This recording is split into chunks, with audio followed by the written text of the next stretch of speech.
경남 고성의 금태산 자락. 675년 의상대사께서 창건한 계승사가 자리합니다. 1400년 가까운 세월도 대단한데 더 놀라운 건 계승사에 뚜렷이 남아있는 1억 년 전 중생대 백악기의 흔적입니다. 이토록 신비한 도량을 중창하고 지켜온 계승사 회주 법진 스님의 이야기. 오늘도 함께 만나보겠습니다. 스님, 저희 프로그램의 이제 공통된 질문이기도 한데요. 예, 스님께 출가란 어떤 의미일까요?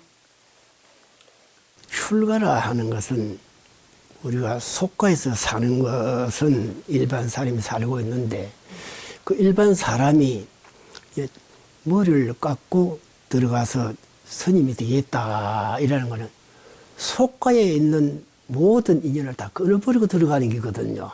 속가에 있는 것을 싹 모두 다 버리고 들어가서 공부를 하는 것이 출가이고, 출가를 해서 공부를 하고 나면은 어떻게 해야 되냐가 속가 사람에게 알려서 속가 사람이 정화되어 가지고 맑은 물로서 살 수 있게끔 만들어줘야 된다 이 말이에요. 짧은 이야기지만 원효 스님이 그 출가를 하실 때에 출가시 보면 참 아름답습니다. 그래서 마지막으로 돌아왔을 때는 거랑박을 두드리면서 소원이 되었습니다. 큰 외관이고 많은 중생들을 이끌어서 불심을 실어주고 깨우쳐주기 위해서 그렇게 된 거야. 그 출가의 목적은 중생들을 지도해야 그게 출가의 뜻이다. 그렇게 얘기를 할 수가 있습니다. 네. 오래전 얘기긴 하지만 그래도 이제 월화 스님께서 제자로 받아주시면서 스님께 당부하셨던 말씀 혹시 기억나는 거 있으세요? 그런 내한테 당부하는 걸 말할 수가 있습니까? 그 나물에 그 반찬이라고 하는 말이 있거든, 속가는. 그 나물에 그 반찬이 이렇게 하는데 그 스님 밑에 그런 제자가 나는 건 뭐 무한한 사실 아닙니까? 그거는 두말할 것도 없이 그 스님이 가르칠 때에는 그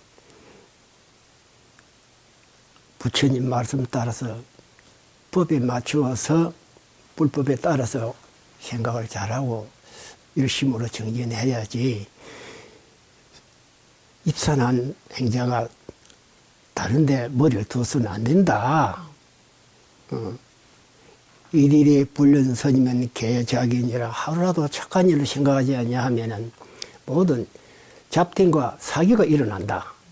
그러니 착한 일을 생각하고 아름답게 공부를 하면은 그때 보이는 것이 있느니라.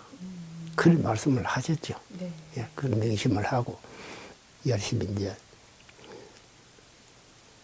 내 소임을 맡아서 잘함으로 인해서 그것이 이제 공부를 잘하는 게거든. 네. 소임을 맡은 소임을 잘하고 그래. 그 당시에 통도사에서 내가 갱두다 이래가지고 이제 국 끓이는 담당을 내가 했습니다. 그래 내가 맡아 하는 일은 어떻게 하면 이 대중들이 국이 맛이 있어야 밥을 먹지 국맛 없으면은 밥을 먹을 수 없는 거 아니냐. 그래서 국맛을 이제 보다가 이제 혓바닥이 뒤가지고 혓바닥이 버져가지고 그 치료를 많이 하고 고생도 하는 그 에피소드도 아니고 그런 것도 있습니다. 이제 끓여가지고 국맛을 이제 봐야 되니까 속 보면서 쪼그려 뜨거운 걸 떠여버려가지고 이 혓바닥이 다 버져버려가지고 한 일주일 이상 밥도 못 먹고 그렇게 고생도 했습니다. 그냥 참 뭐 그 행자 시절에 살아나오는 게 그런 일이 있었습니다. 그렇게 정말 바쁘게 여기 복원도 하시고 또 여러 가지 소임을 맡아서 일도 하시고 하시면서 불교 공부도 또 많이 하셨잖아요.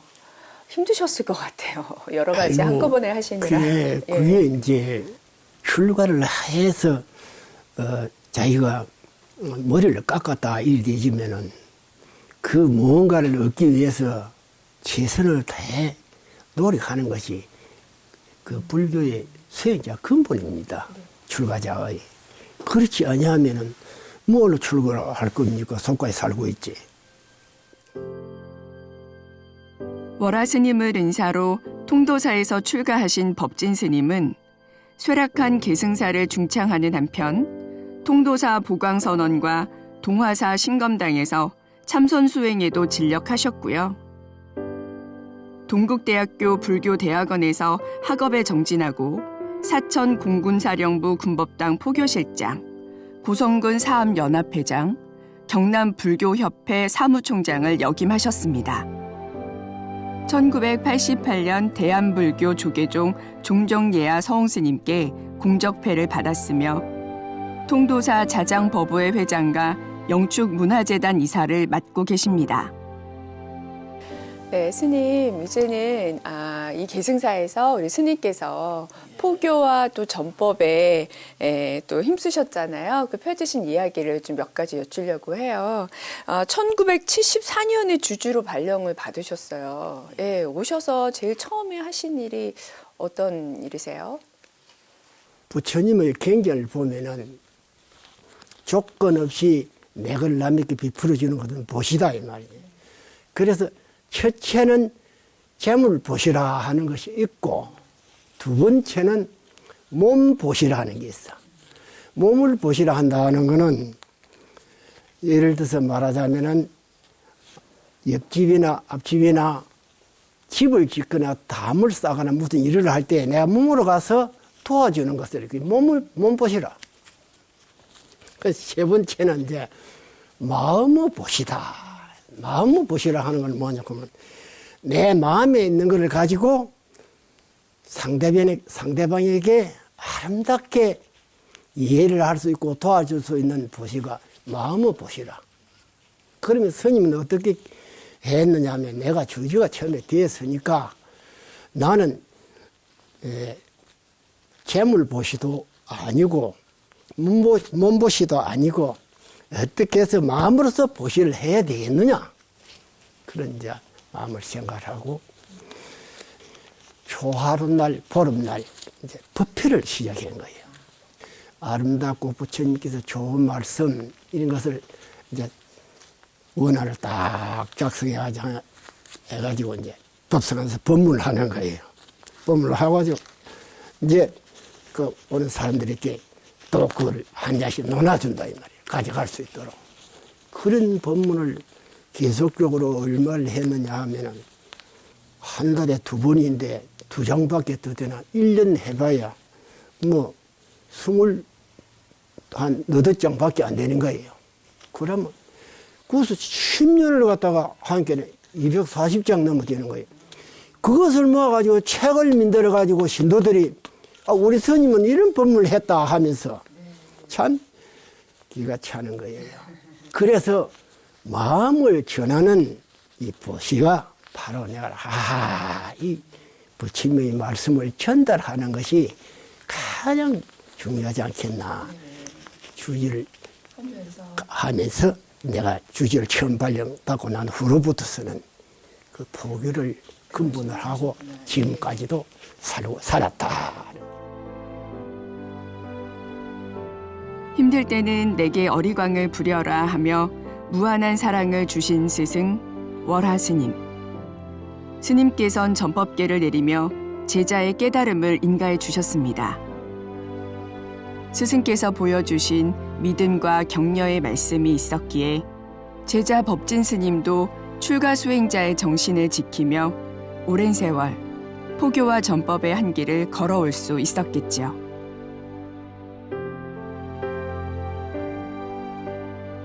우리 스님께서는 바쁘신 와중에도 동국대학교, 그 동국대학원 다니시면서 석사 학위를 받으셨어요.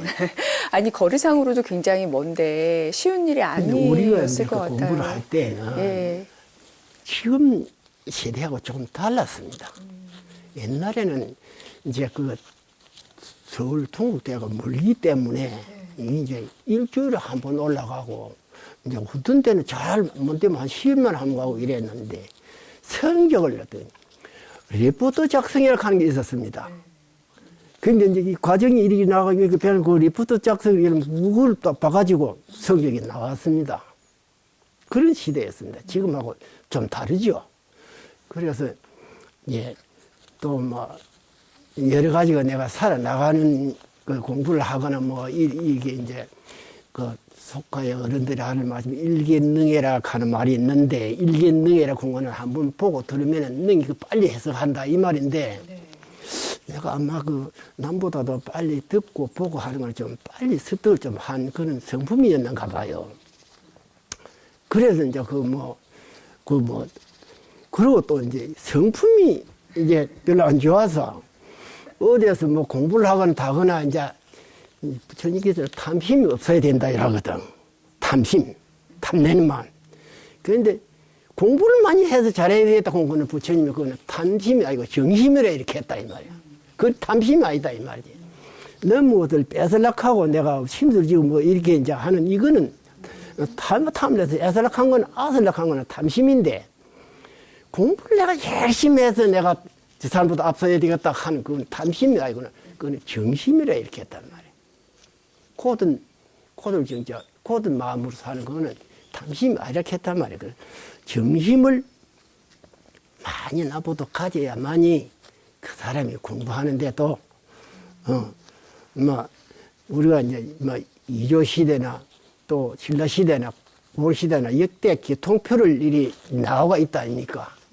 그러면 역대 교통법 그 외우는 법을 갖다 자기 빨라가지고 그 빨리 외우려고 하는 그런 것이 그 사람이 가지고 있는 공부를 하는 속법이고 자기의 그 특이한 그 가지고 있는 특성이지. 그걸 누가 보고 잘했다 못했다 할 수는 없는 거 아니냐. 그래서 동국대학교로 들어갔을 바에는 이야기는 남보다 그 일을 하고 하는 것이 그 학생된 보람이지. 여러가 들어가서 같이 나왔다고 동국대학교 나왔다고 하면 그게 뭐 있겠나? 그는 이제 말하자면 남이 봐서 별로 좋지 않은 성품이지만 그런 성품이 있기 때문에 공부를 특히 그리 했지 않느냐. 그리 했고. 그래, 이제, 그걸 하다 보니까, 이제, 대学시절에도 그 학교 회장이라고 이름을 그리 지어주고, 이제. 그리고 또 세월이 흘러나가서 이 불사를 하다 보니까 대학원을 가려고 하니까 이 불사에 자꾸 걸리니까 못 간다, 이 말이에요. 그래도 시간 맞아서 대학원을 가가지고, 대학원을 가서 이제 또 공부를 해보니까 대학생활도 대학원에도 동창회 회장을 하라 해서 했고, 졸업하고 난 후에, 이제 총동창회가 또 모인단 말이에요. 그래서 전국적으로 이제 동창회가 아니고 총동창회니까, 총동창회 이제 11대 내가 선출이 돼가지고 회장을 하고, 그리 한 적이 있습니다. 그 학창 시절. 그리 되다 보니까 또 이제 그 대학원 졸업할 때 거기에서 이제 석사 과정 이제 그 논문을 써서 올립니다. 논문을 써서 올리는데 그 내가 당시에 대져가지고 석사 과정까지 받고 그런 적이 있습니다. 대단하세요, 스님. 그걸까지 제가 대답을 하면 머리에 뗄 일은 아닌데. 아니, 우리 스님께서는 책도 많이 쓰셨잖아요. 예, 그 책도 그거는 좀 이제 소개해 내가 주세요. 책 아까 보니 얘기했지만은 그 경전을 많이 보니까 좋은 말씀은 책을 지어가지고 남에게 알려야 포교를 해야 되니까. 오직 부처님 법을 널리 포교하겠다는 일념으로 맡은 바 최선을 다해오신 법진 스님. 70년대 초까지만 해도 폐허에 가까웠던 자교 남자를 오늘날의 멋진 가람으로 탄생시키기까지 어려움도 많으셨을 텐데요. 스님께 계승사의 중창 과정을 여쭤봤습니다.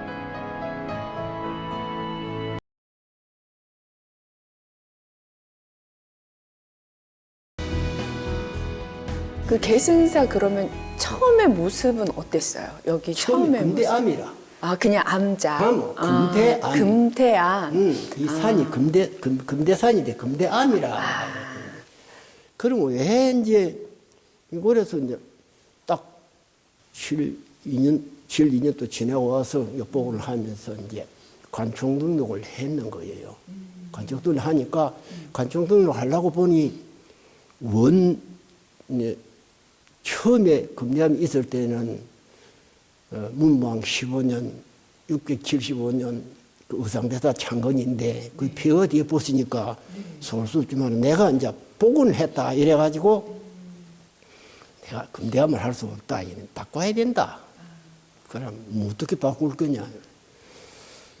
그래서 여기 이제 고려 만력에 이성계가 남하를 내려왔을 때, 상남도로 왔을 때에 남해 금산에 가서 기도를 하고 마지막에 여와 기도한 곳이라.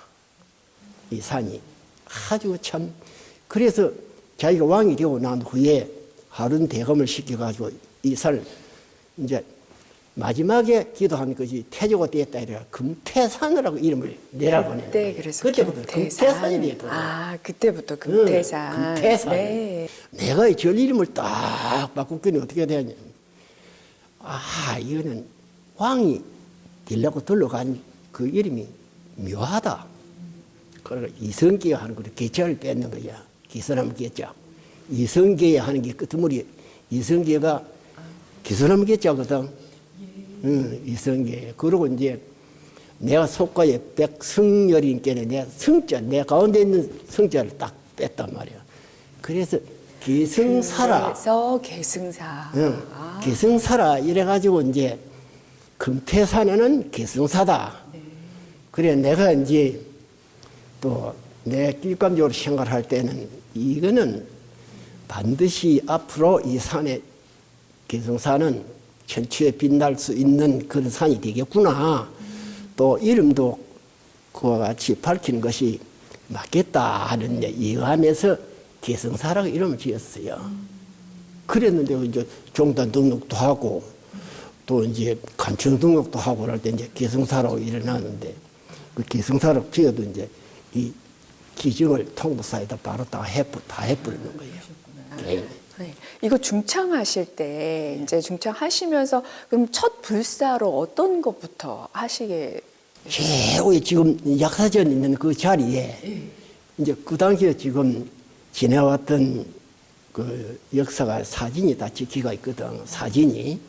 근데 제일 위에 거기에 이제 그 처음에 한 칸을 지을 때는 조금 전에 얘기하듯이 내가 그 가정에 있는 제사를 전부 다 팔아 올라가가지고 그걸 준비를 해가지고 지었기 때문에 불가해야 방 한 칸에다가 가운데 불상 모시고 옆에 내 밥에 먹을 때 모시고 여자 자고 이런 방 안에 세 칸을 해가지고 그렇게 처음 거지.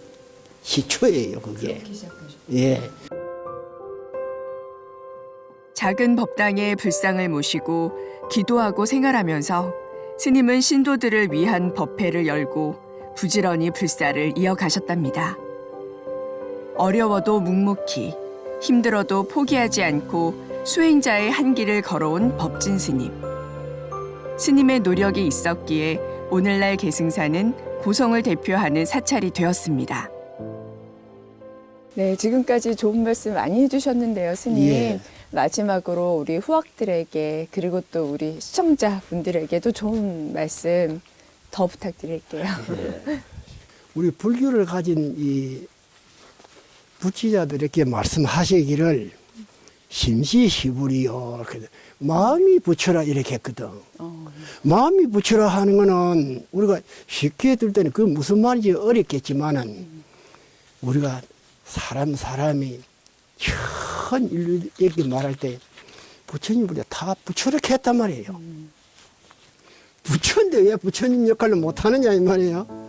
그러니 부처는 부처인데 하루에 부처가 10번이 되었다가 중생이 10번 되었다가 바뀐다 이 말이에요. 그래 사회에 사는 사람들이 다 보면 탐진치에 물들어가 있다 이 말이에요. 그러니 남을 보고 쏘이고 회파하고 뼈설락하고 그렇게 산다 하면 이 사회가 아름답지를 못해. 우리가 부처님 말씀 따라서 이 몸에 있는 탐, 썩내고 어선짓하는 탐진치하는 이 세 가지가 딱 벗어버리고 나면은 마음도 가볍고 아름답게 살고 남을 위해서 보람 있는 일도 할 수 있고 예, 그렇게 살면은 얼마나 좋겠는가 이래도 중생들께 말씀을 드리는 것이고, 지금 말씀드리고 꼭 싶은 것은 뭐냐 하면은, 하루에 몇 번씩 우리가 생활하고 있는 일이지만은 그 일에 대해서 참신하게 열심히 하고 아름답게 살다가 가거라 하는 그 얘기를 남기고 싶습니다. 네. 저도 가슴 깊이 잘 아이고, 새기겠습니다. 예, 고맙습니다. 오늘 긴 시간 좋은 말씀 너무 감사드려요, 스님. 날씨도 춥고 한데 끝까지 좋은 말씀을 듣게 만들게 해주셔서 고맙고, 네. 참 감사한 인사를 네, 드리겠습니다. 저도 고맙습니다, 예. 스님. 우리는 모두 부처이니 매사에 열심히 최선을 다하라는 고성계승사 회주 법진 스님의 말씀. 그 가르침대로만 살아간다면 우리의 인생은 충분히 아름다울 것 같습니다. 오늘도 제자리에서 최선을 다하는 세상 모든 부처님들께 존경의 마음 보내고 싶습니다.